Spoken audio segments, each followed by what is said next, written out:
Hello, everybody, and thank you very much for joining this webinar on the perfect temporary work from abroad policy. I have to start with a confession because the perfect temporary work from abroad policy doesn't exist. There's basically way too little experience right now to really know what is perfect and what is not on the one hand. And on the other hand, there are way too many stakeholders and different interests involved to be able to say that there's going to be a perfect policy anytime in the future, maybe even. So what we can do, and that's what we are going to do, is share with you a lot of best practices and experiences that should help you find your own perfect policy for temporary work from abroad. But before we do that, a quick introduction of myself. My name is Pieter Mande. I'm WorkMotion's Head of Trust and Employer Compliance. My background is that I'm an employment tax lawyer, and I've worked with PwC for a very long time as a specialist around remote work, be it temporarily or permanently. I still hear one of my co-presenters being not muted yet. Please mute yourself, thank you. With me, I would usually also have Patrick Koch, the General Manager for WorkFlex, my colleague at WorkMotion. But given the maximum number of streams of Crowdcast, and also for you to keep it a little bit overseeable, we decided to only run with myself and the panel that will introduce themselves in a second from now. But Patrick is the General Manager for WorkFlex. He has a background in management consulting and is basically a technology product specialist. About WorkMotion real quick, because I dropped PwC and everybody knows PwC and everybody knows also the companies that most of the panel members work for. But some of you may not really know WorkMotion. That is okay, because we do not exist for very long just yet. We are a startup, a scale-up, basically, in the world of HR tech. What we do is we support companies in managing employees abroad in the widest sense of the word. We are based in Berlin, and we have several products to basically enable this global employment. The first one is Work Global. It's an employer of record solution. A second product is Work Direct, where we enable employers to hire themselves abroad without too much administrative hassle. That's what we'll take over. And then the last one is WorkFlex. That is our tech solution for temporary work from abroad, the topic of today's webinar. Of course, noblesse oblige, we are in the business of the work of the future. So we are fully remote and we are fully flexible. We have now over 240 employees in more than 30 countries, and we can work from anywhere, anytime. Lawyer speaking, unless there is a significant business or compliance objective against it, of course. So with that introduction of myself, of Patrick and WorkMotion, I would like to hand over to our very exciting panel that is with us today, and it's probably the reason that you joined. After their introductions, of course, I'll kick off the discussion, but for now, I would like to hand over to you, Kostka. Thank you very much, Peter, and hello, everyone. I'm very happy and honored to be here today with you. My name is Miaśkiewicz. I'm a global mobility principal at Delivery Hero.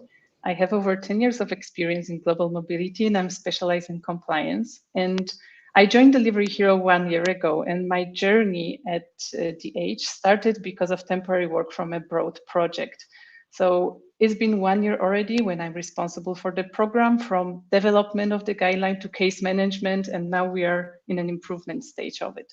So I'm very eager to tell you more about it later today. Thank you, and I would like to hand over to Sabine.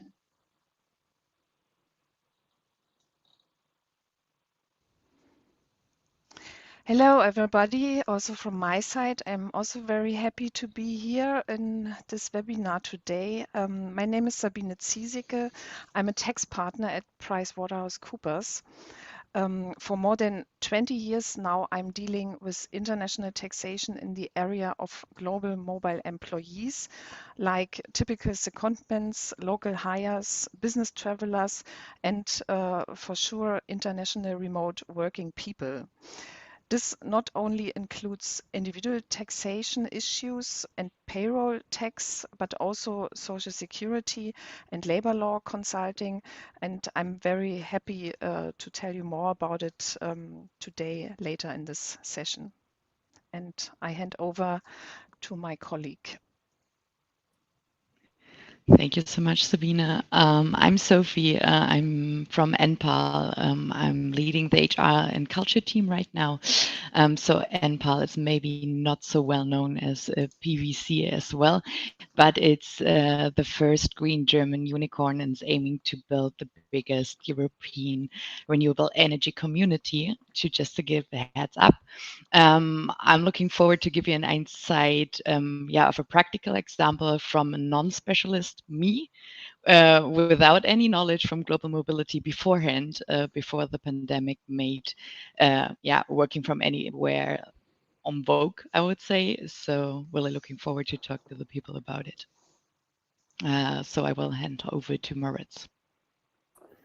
Thank you very much, Sophie. My name is Moritz, happy to join this panel, and I'm representing our IU, International University, former known as IUBH, because it's one part of it is based in Bad Honnef. But I'm working as a team lead for people operations at the IU, which means focusing on payroll and contract and all administrative services, but also on our benefits. And we launched the WorkFlex product almost 1 month ago. So we are an early adopter at that point and are very happy to share our first impressions and ideas in this panel and with you all who are interested in it. Thank you very much. Back to Peter. Great. Thank you very much, Moritz, and all the other panel members as well for your introduction. You already said it, Moritz, you're an early adopter, and I think everybody in this panel is an early adopter and maybe even additionally a specialist in this topic. So I'm really happy and grateful that you were willing to take part in this discussion today. Couple of remarks before we really kick it off with the discussion. There's a Q&A in this crowdcast. You should see a button somewhere in your screen saying, ask a question. You can ask a question there, and we would really like you to do that. You can just type it in and send it off, and other participants are then able to vote it up or down. We will keep an eye on them and even address them during the discussion. We even prefer today to not do a Q&A at the end, maybe with some remaining questions, but really would like you to join in the discussion. So you can do that through this ask a question button. You can also use the chat for it, but then you cannot vote up and down, and it's a little bit difficult for us to keep track. So preferably ask a question through the button. And then one other thing before we really dive into the discussion, it's well worth clearing the definition of temporary work from abroad, because it's so new and maybe we all have a different definition of it. It's, by the way, a question to the panel right after I'm done. In our view, or in my view, temporary work from abroad is pretty simple. It's not a business trip. It's not an assignment. It's not a vacation. It's a little bit of everything, maybe. No, of course not. It is an employee who's working outside the country of his or her employment and residence for the benefit of the home country entity, and basically not for a business purpose. So there is absolutely no business purpose related, because that would make it a business trip all of a sudden. Of course, there are international states that have a little bit of a hybrid character. For our policy, at least within WorkMotion, and that would be my recommendation also, in that situation, you'd have to distinguish between the business part and the non-business part, during which the employee is just still working. For instance, on a rainy day in Spain or something like that. I don't think it really rains in Spain, but still. So that is the definition around temporary work from abroad. Within WorkMotion, to start with the first topic of the discussion, a company policy. As I said, we are in the business of the work of the future. So with us, it cannot be more flexible. But it's very clear that not every employer can take that position or would like to have that policy in place. There is a wide variety of possibilities. And just to give you a flavor of what the possibilities are, I would like to ask all of the panel members to just introduce their company policy on temporary work from abroad a little bit. And Kostka, again, I would actually like to start with you. Thank you, Peter. So we rolled out a guideline on temporary work from abroad based on privately driven needs by the employees in July 2021. Our guideline have limited number of days that employees can request.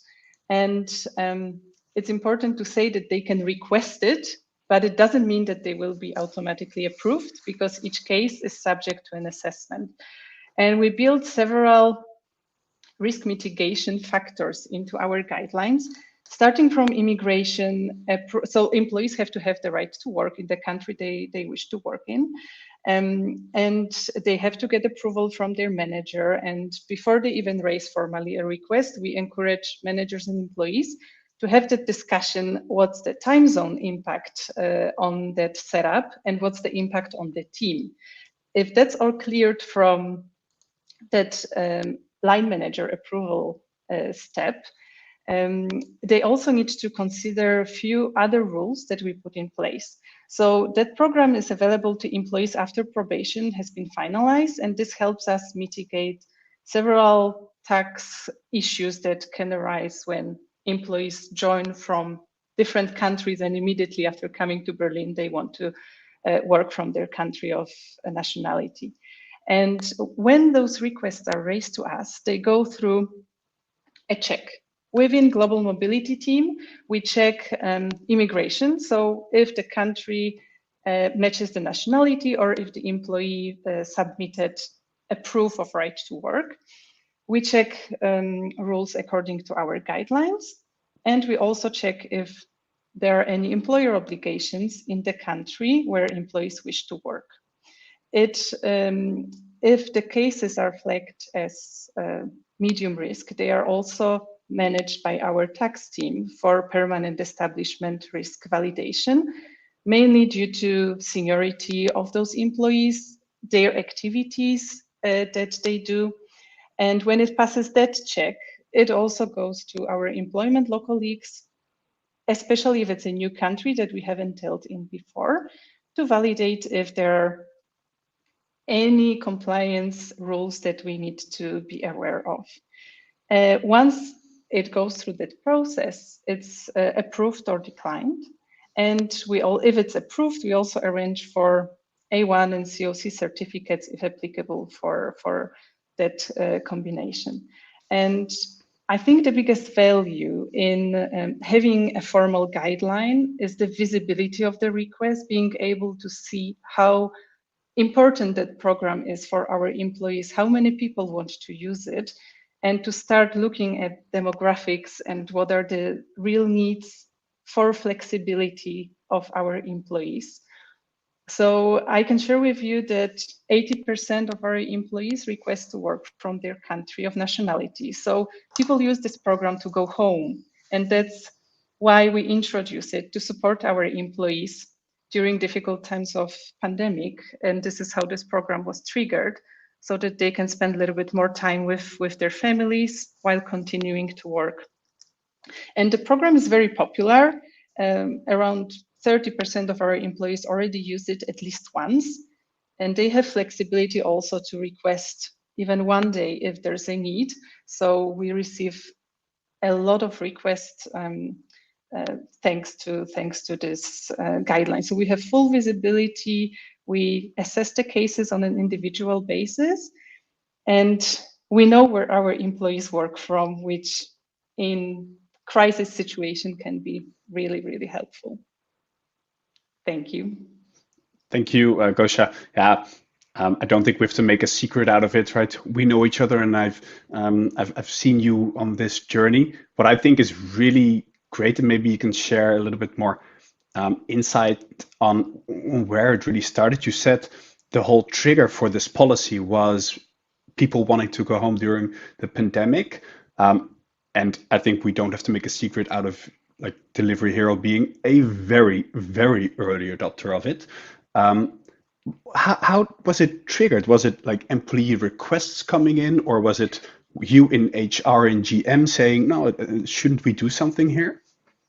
We received a lot of feedback from our employees. So at Delivery Hero, we run surveys regularly, and it was a pattern that was very repeated by our employees. And there was a big support from our management team to look at enabling this program and options.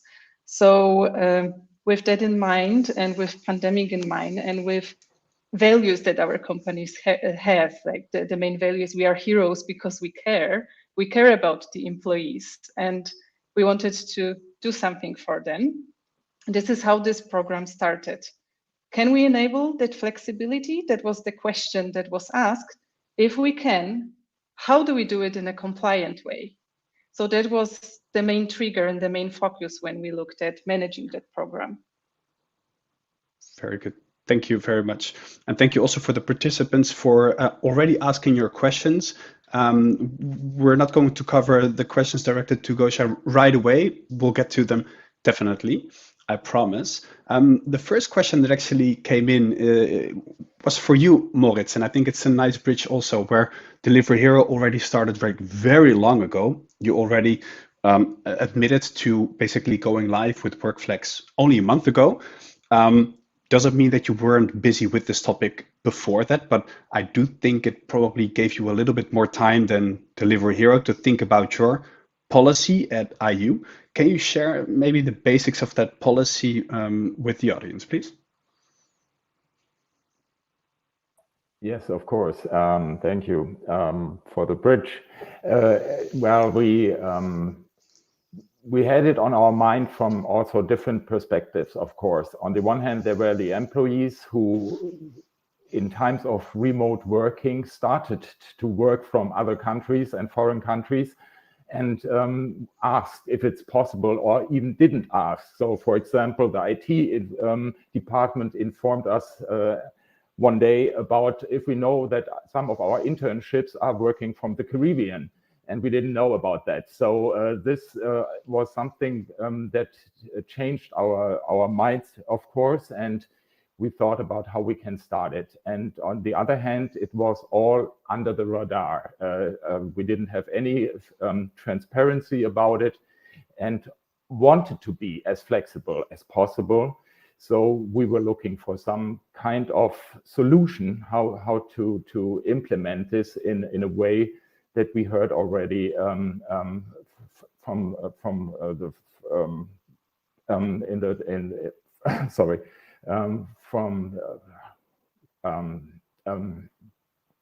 the first point.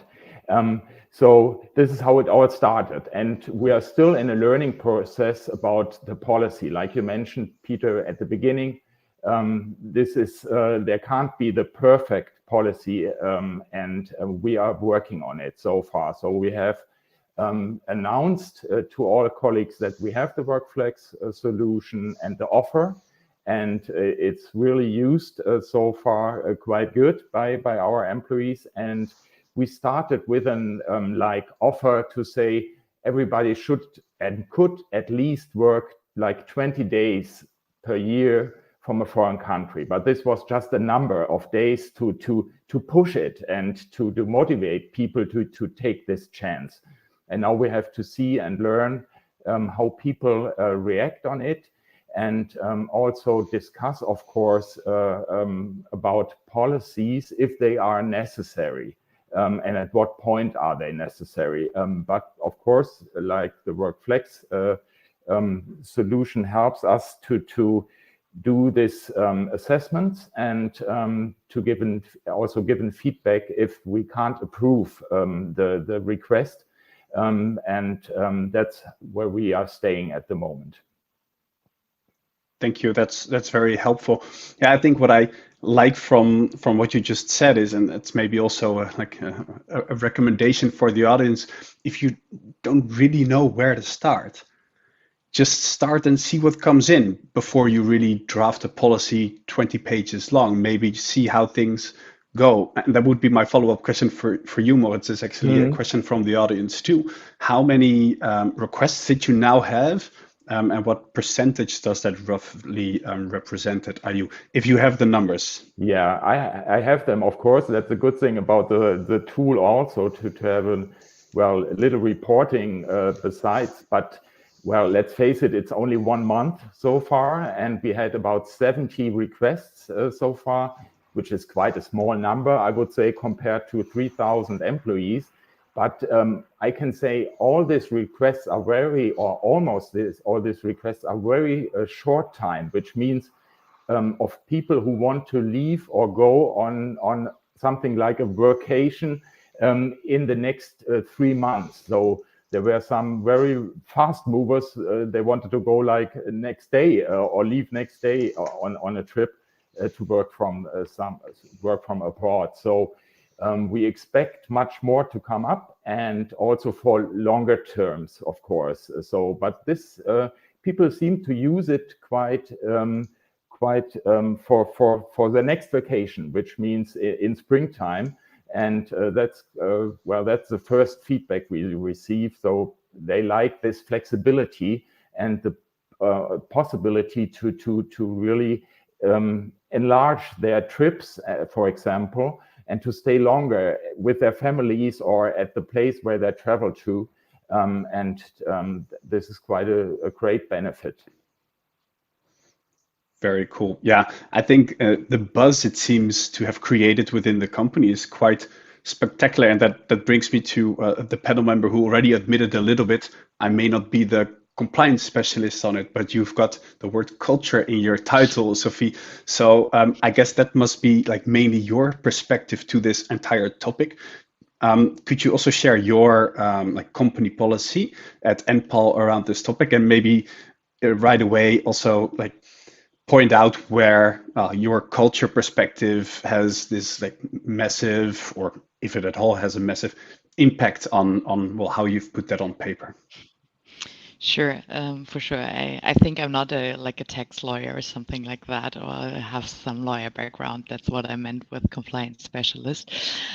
So when the pandemic started, we rolled out the home office policy, because at Enpal we were like a small, not small, but we were roughly 100 to 200 people, and we just love to be in the office together, and we're chatting and whatever. So we rolled out the home office policy. Strict lockdown was happening and stuff like that, and this was just a transitional home office policy, because we knew already back then in 2020 this won't be the policy we will use for the next few years. So we were working in 2021 because it was running out. I think in August or something like that. So we were thinking about what to do. So we rolled out a new mobile work policy, which just means mobile work within Germany, but also opened up already a part where it means, okay, with approval from manager and legal, we open up work from abroad, but didn't specify it in there yet. And then when we rolled out the policy, everyone had to sign, because it's a contract amendment. Everyone was like, yay! Let's go. And we received tons of mails. Also, we had a few cases beforehand. We looked into really detail with lawyers. We consulted and the legal department and stuff. So it was a huge effort to look into each case. We got requests earlier in the year. So then we figured out, okay, we do not have a real policy by then. We kind of want to allow it to the people, because on the one hand, it's flexibility, it's on vogue. We want our employees to make the best out of their work environment, but also the family and care aspect, right? After the pandemic, borders were sometimes closed, people couldn't travel and stuff like that, and people really wanted to see their families. And sometimes or most or a lot of our employees have their families not within Germany. So it doesn't make sense to fly around the world for just a week of vacation or maybe just 2. You all know scale-up business. It's not easy to take 4 weeks off or use all of your paid vacation days for a one-time holiday. So we were like, okay, we need to figure something out, how to make this happen. Yeah, and then I don't know, I came across WorkMotion and then WorkFlex, and thought that would be a great idea to help us with the risk assessments of each of the cases. So right now, what does the temporary policy or preliminary policy look like at the moment? We don't have it totally set yet, but it's basically we want to give our employees the possibility to work from abroad and even like to take care of family members or see even their family members to make the work environment more easy for them. So they can use a platform to request it. Their manager has to approve it definitely right away. We talked to the managers and did workshops with the managers about time zones, which kind of countries, where do they have to work, because it's different if you work from a house or just like a little internet cafe in Bangkok on the street, right? Compared to GDPR and stuff like that. So we talked about a few things we want to check, and also with availability for the colleagues and how does it impact on the team. And then if the manager approves, it goes in the risk assessment from WorkFlex, which helps us a lot and yeah, saves time for us. And then we check with HR and legal the risk assessment and then either approve it or not. So it doesn't mean that every request will be approved no matter what, because it always depends on country, nationality, residency, durance of the stay, but also a job title and what the person does, right? So yeah, we're still trying to figure out how to make this maybe more a benefit than just, we do not sell it as a benefit yet, but people are using it. So it's more an undercover benefit we right now offer, and not to attract talent at the moment. Thank you. I like that. It's an undercover benefit. And it's also what Moritz said, right? You've got a preliminary policy now too. So it's really good, I think, for the audience to hear and see. You don't have to come up with a like fertiges Produkt in German. I've become halfway German, although I'm Dutch. Final product. Final product from the get-go. Just get going is pretty important. But at the same time, and that's also something that you touched upon, Sophie, you said we did workshops with the managers. And although you might be clear on, well, we're a little bit in a preliminary phase, that might be difficult in that type of communication. So can you tell us maybe a little bit more on how you did that internal communication to the managers, maybe even the employees, etc.? That's super hard, and that's why I think people, or we also tended to be, should we do it or not? Because we can't give the guidance to the managers and the employees, and sometimes, yeah, it actually, people get more angry if they do not, even if we offer it, but we can't tell, okay, you are allowed 2 weeks from everywhere, for example.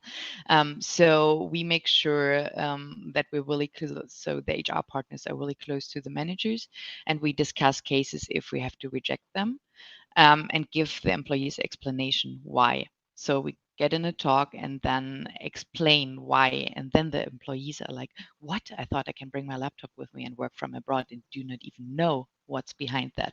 So we went into workshops and more like detailed communication about newsletters, leaders newsletters and stuff like that.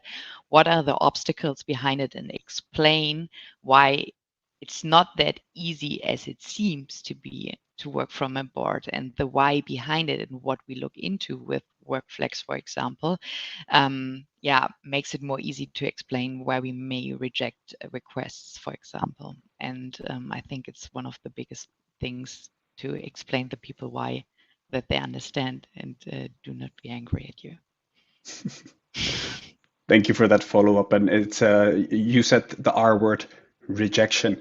And that's, I think, very important for everybody to also understand. Yeah, managing this topic does not mean that you're going to allow everything. There are going to be rejected cases for the simple reason of a business objection, but more likely in practice, compliance objectives. And obviously that brings me to Sabine, the tax and legal specialist that we have on board. Of course, PwC also has a temporary work from abroad policy, but in practice you see a lot of clients who are working on this topic, and I think that's a little bit more interesting. Sabine, can you share what you see in terms of policies around this topic in the market? Yes, for sure, I can share my experience here. What I see in practice is a really broad range of policies. Some are very lean and simple, which I like very much, but some are very detailed and complex, and this mostly depends on the type of the company and the culture and the number of employees, for sure. If it is, for example, a larger or a traditional company, the rules can be more detailed as the company structure is usually more complex. And so the policy becomes more complex. Furthermore, if a work council, for example, exists, then a works agreement must be concluded together with the work council. And this unfortunately increases complexity very often, and above all, the time required to conclude such an agreement. So if you have a work council, you have to consider this 2 points, complexity and timeline in finding an agreement. Nevertheless, we generally advise our clients to have a lean policy, as it is easier to understand for the staff, which is, from my perspective, a top priority of such a policy. Another priority, I think, is a clear structure. For example, we advise to start with a kind of preamble or introduction. Why are you doing this? Why are you having this policy? Then followed by some definitions, so to make it clear what you mean with specific wordings, and then followed by the regulations in detail, and this, if it is needed, categorized. For example, what would you like to allow, or what can you allow as a company, and from a compliance perspective, for example, which countries are you allowed to travel or to work remotely, who can take part, this is also an important point, how long they can work abroad, for what reason, and another very important topic is in this policy is how does the process works. So you have to describe, do you have an application process? How does it works? Do you use an IT solution for this application process, and such kind of things? So these are the criteria of a typical policy I see, and what we advise to our clients. Very good. Thank you very much. And again, thank you for the audience for asking so many questions. Sabine, a lot of questions that I see coming in are related to number of days. Like the top voted question right now is there a maximum period of time during which EU employees can do a workation within the EU without complications, like A1 accepted? Can you maybe share your thoughts on that, and especially also on including a maximum number of days per workation or per whatever time period in a policy, yes or no? Yes. Yeah, that's the question always comes up at first, and it's unfortunately not easy to answer. Why it is not easy? Because there are so different rules in the different countries, and so you have to find a minimum rule so that you do not come into compliance issues. or that you are able to allow most of the cases. It does not mean that the people cannot work remotely, but you have to look into the details per country then, and that make it very complicated for you as the HR people who are working on it. So from specifically to this social security question, I can tell you that a person has to work at least 25% of his working time in the home country, so in Germany, when we are talking about Germany and EU, this is a regulation in the EU, so 25% at least in the home country. So this is one restriction given. However, the other and more important restriction is about creation of a permanent establishment. And to be on a very safe side, we advise to our clients a number of days of 30 days in the country where you are safe. That does not mean that you cannot allow more, but as I said, you then may have to look into the details of the country. Yeah, so this is, and then there is another time restriction. What we advise to our clients, it's you should not allow more than 90 days a year during a calendar year. This comes from the double tax treaty regulations, because the double tax treaties are differently. And with this 90 days as a maximum, you avoid that a person becomes liable to personal income tax in that country, and that could trigger withholding obligation of the employer. So these are some figures: 30 days, 90 days, and this minimum of 25 from the Social Security side. Thank you very much for that, Sabine. A follow-up question I see coming in is: are we talking working days or total days? That's also an interesting question. For example, with this 90 days, that's related to real present days in the country, not working days. So working days, so days I'm in that country. When we are talking about this this Social Security rule, there we are talking about working days. So yeah, unfortunately, you have to look into the details, and that's why I said at the beginning you have to find a minimum number of days where you feel safe with. And our suggestion is that 30 days, it's a safe haven, I would say.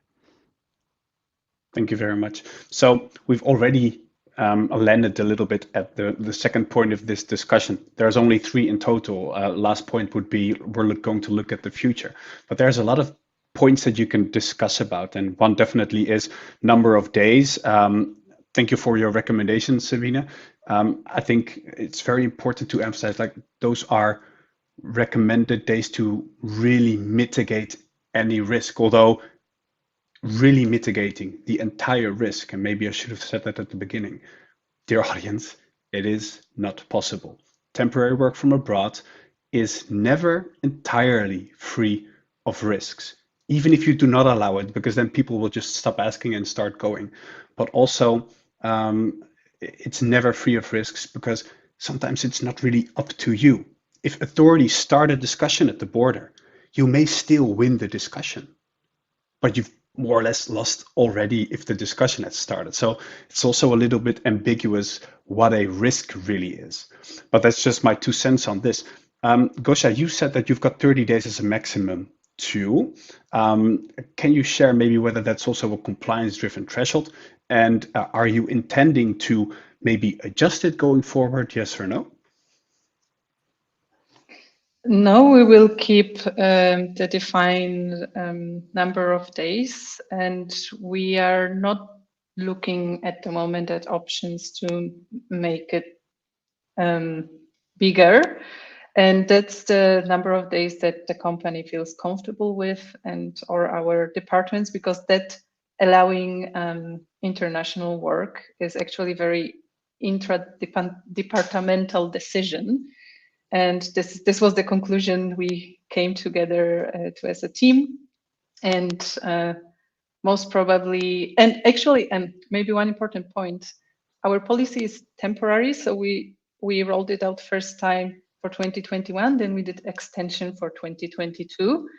So we will revisit as well at the end of the year if we prolong the program or not. And it's always a management decision what we do next if we continue.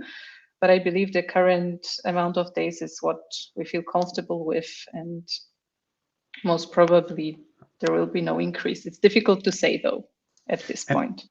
Okay, thank you. A question that is relevant for you is this a capped number, so 30 days for a 12-month period, right? Yes. Thank you for that. So a question that I see is highly voted also is around the process. Moritz, maybe to you. So how long does it for you take in the company to process basically a request? Do you have maybe deadlines that you say, well, you have to submit your request then and there? So how does it generally take the entire process? Well, we try to do it as fast as we can, and it depends also on the WorkFlex team by WorkMotion, how fast it is in our inbox. And then I do it like every day to check it with my team, the requests and the approvals that are necessary. So it can be really short time. Even people call me and ask me how long it will take, and then I look directly into it and check it and approve it if it's possible. So it's a really fast, lean process. That's what I can say. So nobody can, because people are sometimes under pressure, they want to book a flight or something. Well, so far we are able to handle it as fast as possible, so nobody has to worry about the flight or the booking. Perfect. Thank you very much. That's great. I'm just quickly looking at some questions that I can click away. I'll also keep this a little bit. So an important question that I see also in the chat, but I think in general is a major issue, Sophie, is basically managing employer responsibility during the time abroad, especially around sickness or whenever something goes wrong, an accident or something like that. Can you share with us maybe how you are approaching that topic of basically weighing or balancing employer interests and duty of care with the employee doing what the employee wants? Sure. It's a good question, and people were asking the question a lot when we started to offering working from abroad. What we looked into, usually your insurance doesn't cover it. If you have your normal insurance, even, oh God, the Berufsgenossenschaft, I'm missing the English word. So the insurance which covers, does anybody know from the panel, Berufsgenossenschaft in English? Accident. Is it just the classical accident insurance for the company? Okay, it's easier than I thought. Okay, so the usual accident insurance in Germany is not that easy to cover up if you have an accident outside of Germany, if it's not a business trip, right? So we have a little guidance what people need to do from their side, also because WorkFlex is covering for us the A1 certificates and COCs, for example, but we have a mandatory thing that the employees need to have a health insurance which covers up also any medical issues in a different country. So it's on the employees' back, I would say. But for sure, if they have any obstacles and issues, they also contact HR as they do when they sit in Berlin in the office, right? So we try to help where we can. Absolutely. Thank you very much. So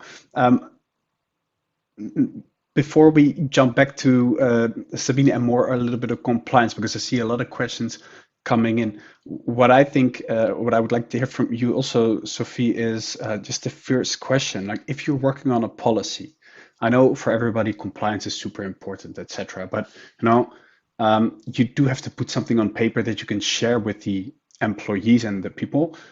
What did your policy look like, maybe even more from a layout perspective? Was it long, short? How do you approach it from that perspective? The contract amendment is horribly long. I think it's 6 pages. So it's like a real German contract, right? But then we figured out we all do a little how-tos for our policies, which sums up in a 1 or 2 pager what to do and what you have to do with mobile processes, what you have to look after, for example, insurance stuff and like that. And this is kind of more colorful and with little pictures and super needy and lean.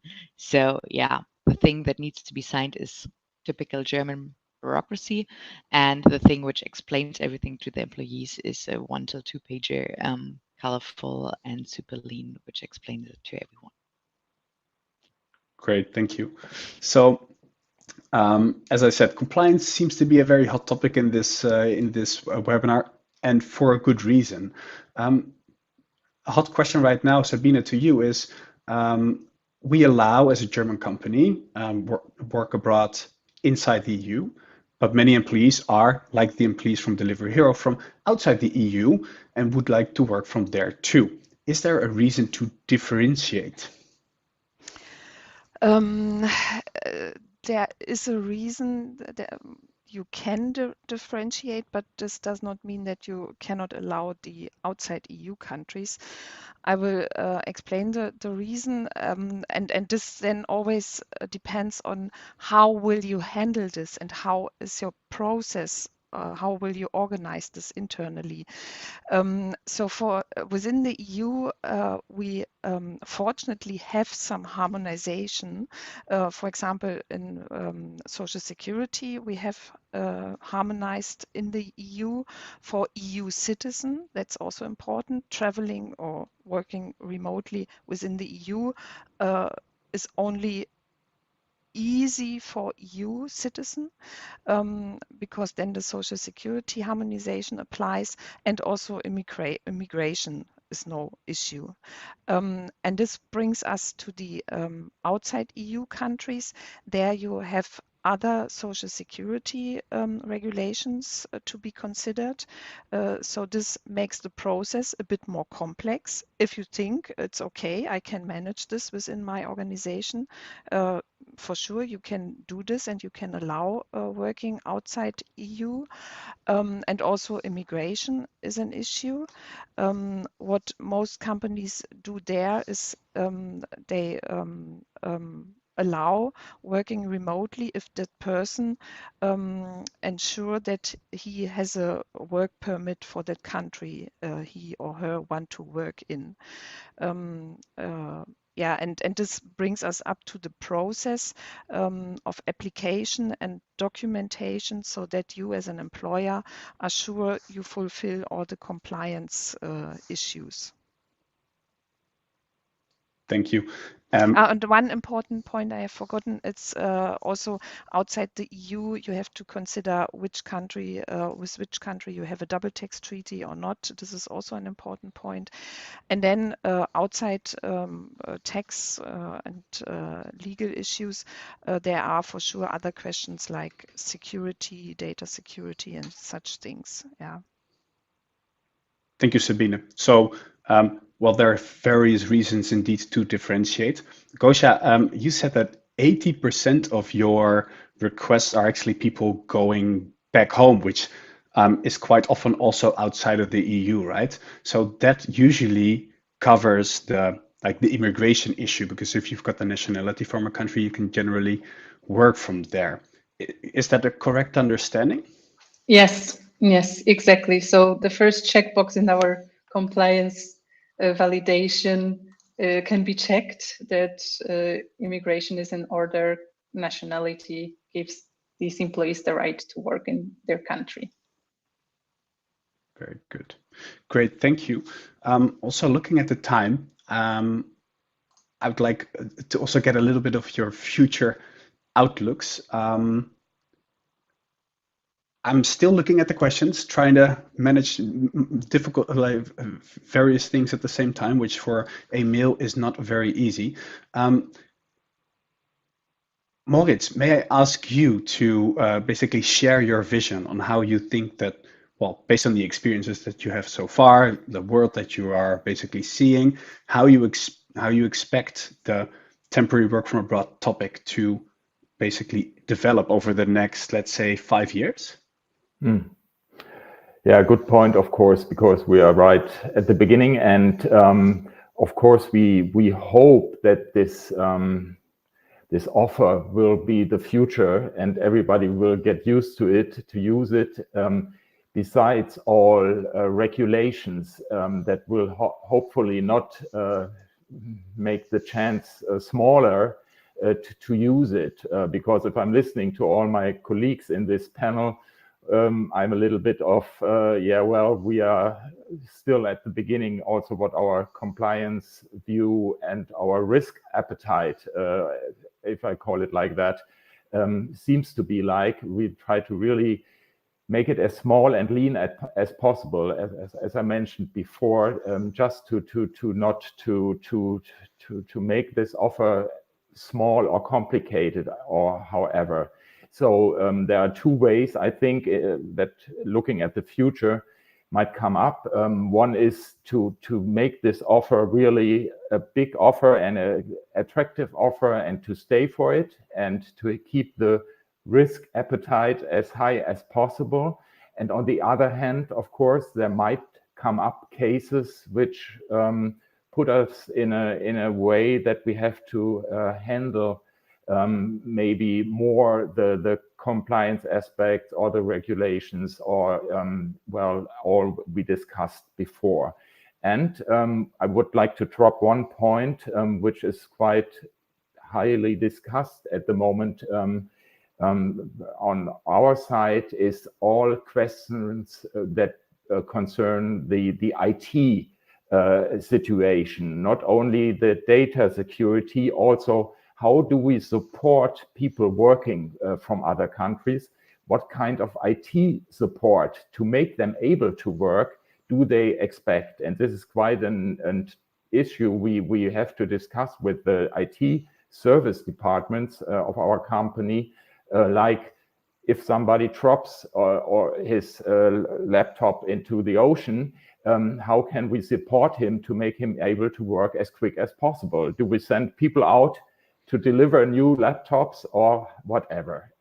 So this is quite a small thing, but might come up even bigger if more people will use this WorkFlex mobility and remote work option. And on the other hand, last point from my side to your question, Peter, well, we started right away, not with an undercover, like Sophie mentioned, benefit. We promoted it directly as a benefit. So hopefully people will always receive and reflect it as a special benefit, and as something that does not is not offered by every employer. But this might also change in the future. So everybody, there's a big interest in this topic. We can mention in this panel. So it might be we might all get used to it, and it might not be special anymore in the future years. We have to see. But so that's my answer. Thank you. That's very interesting, right? It's more or less a kind of a given that it's not going to go away. Question remains whether it will really develop into a benefit. And I think the most important thing that is holding all of us back right now, and you can see that in the webinar too, is compliance. So question to you, Sabine, we're almost at the end. Do you think for the future that the regulatory environment will be adapted to a certain extent? That's a good question. For sure, my vision is that it should be harmonized, but unfortunately, I think I have to disappoint you and the audience. I think it's not in the near future. Why? I'm in tax business now for more than 25 years, and tax regulations never ever became easier as promised so often. Yes, there are some rules, maybe simplified and harmonized, but other rules then come into place because the world is changing, the business is changing. Um, yeah, and that makes it really difficult. Also, tax law is an instrument for politics and economics, and there are different political and economic interests in the world. Yeah, so for example, there might be some simplification rules in certain countries that may want to attract remote workers for their own economic interests, like vacation countries, Spain or Italy. But as I said, there might be harmonization, but other rules come into place. We had this a few years ago with the Posted Worker Directive regulation, which was introduced, and it's applicable throughout Europe, but and this causes then additional administration, but every country is living it differently and have implemented different rules. So yeah, I think it's not so easy as we would like to have it, and that's why it's important to set up a good process. Yeah, this is my advice I can give here. Thank you very much for that. So yes, I've actually written a blog on this already a while ago. Employers are a little bit stuck in between, right? Employees are going to do this, but regulations are holding us back to a certain extent. And well, Sabine, I think I'm afraid I have to agree that it's going to be like this for quite some time. So we have to manage it somehow in the meantime. We're approaching the end of this webinar and don't want to keep you any longer than like 12 o'clock sharp. So I would like to first of all thank the panel very much for joining, for sharing your best practices. I think it should really help the audience in, well, finding their own perfect for the policy. Three things that I would like to just, if I'd make a summary, I think the employee survey that Kostka mentioned is super interesting. Try to involve your employees in the process. Make it preliminary at first. Don't try to start with a final product right away. Just give yourself some time to explore. And the third one, get yourself some professional support if we are talking compliance. That's where basically lawyers and tax lawyers are for. And then a last one, a policy without a process is basically just a piece of paper.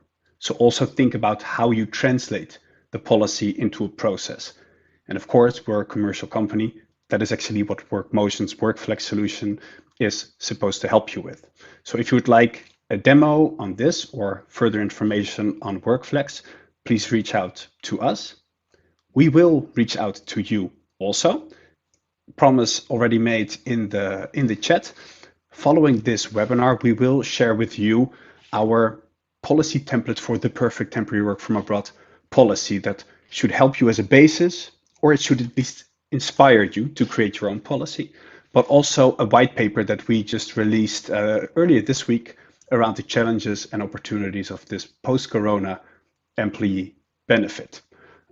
Also, again, to inspire you and share with you our thought leadership on this topic.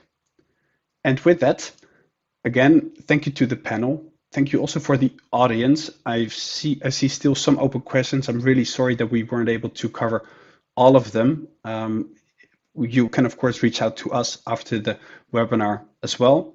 For now, I would like to close the webinar by saying again, thank you very much, and I wish you all a happy rest of the Friday.